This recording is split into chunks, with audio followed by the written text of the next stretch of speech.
Hi, my name is Laura Hendry, and today I'll be doing checkups for tracheostomy suctioning.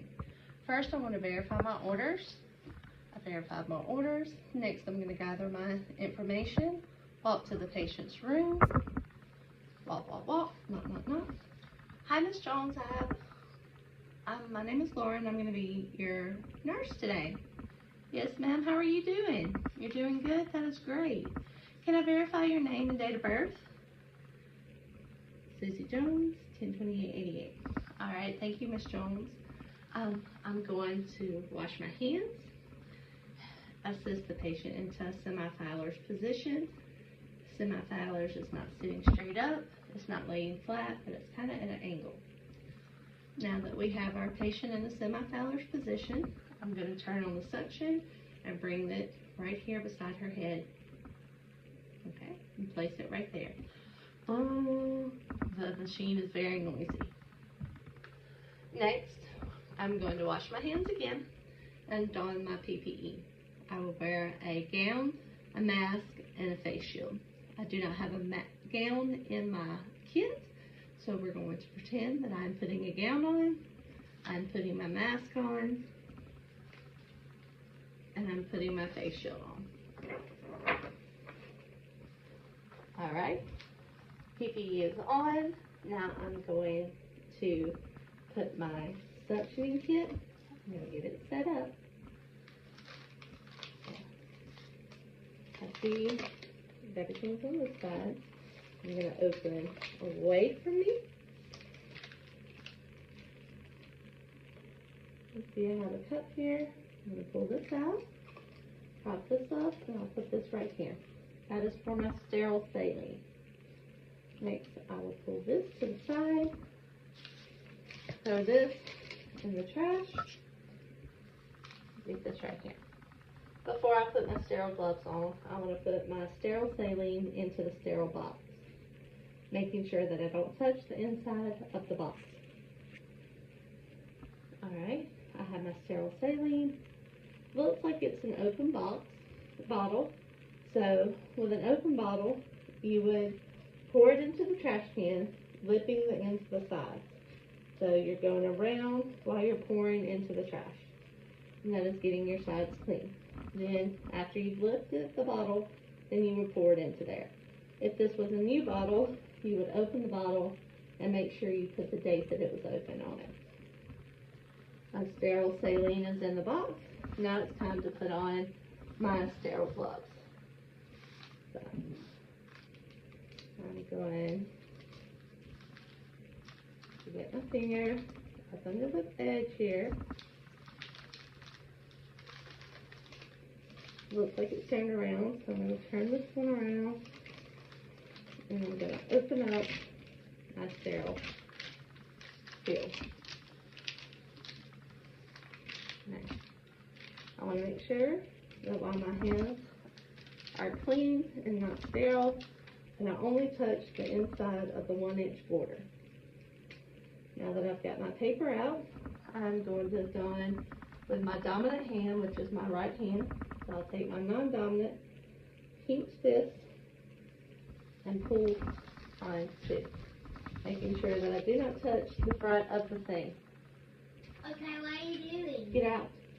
Okay, that's a experiment. Now that I have my gloves on, I'm going to cuff the inside and put onto my non-dominant hand, pulling off. Now my gloves are, now I have sterile hands. Now I'm going to open my contents of my packets and get my tube out, and this will go in the trash. Now that I have this out, I want to connect the suction catheter to the suction machine. So I'm going to take my dominant hand and I'm going to hold my catheter. I'm going to take this hand, which is still sterile at this time, and I'm going to connect it to the suction machine. I want to test it I'll do intermittent. I feel suction. Now this is a clean hand. I'm going to take this hand, which is now not sterile, it's now dirty. I'm going to hyperoxygenate the patient with either asking the patient to take 5 to 6 deep breaths, or with an ambu bag, or with oxygenation. You can also put the blow-by mask up next to them so they never lose oxygen. It would go on this side of the patient. Now, if the patient is oxygenated, we want to lubricate the tip. So we're going to take this and we're going to advance it 1 to 2 inches into the sterile saline. We want an intermittent suction to get some of the water that's suctioning. Everything's working properly. Now we want to insert into the patient.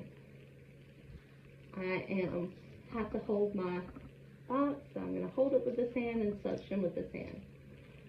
So now that we're ready to put this in, put the suction tube into the patient, you're going to advance in, you're advancing, and you want to go 4 to 5 inches or until the patient coughs. Okay, patient's cough. Now you want to add intermittent suction as you're coming out, and you're twisting the tube. Intermittent suction, twisting the tube. Intermittent suction, twisting the tube. And you don't want to touch the patient. Okay, now we have our tube is out, and we want to, while we were doing this, we would encourage the patient to cough and deep breathe between intermittent suction. So we would ask the patient to cough and deep breathe. Now that she's coughed, I would check. I could assess her lungs, and it sounds like she's clear. If she had not been clear, then I would flush the catheter into the sterile saline, and then we could repeat it if she needed it. You only want to do 2 passes with the catheter. She's clear, so I could put my stethoscope on, check the patient. She sounds clear, so then I would replace her oxygen. I would remove my gloves along with that, throw it in the garbage, wash my hands, then I would listen to her lungs again, listening to her lungs. Patient is clear, has clear breath sounds. Now I would document the procedure,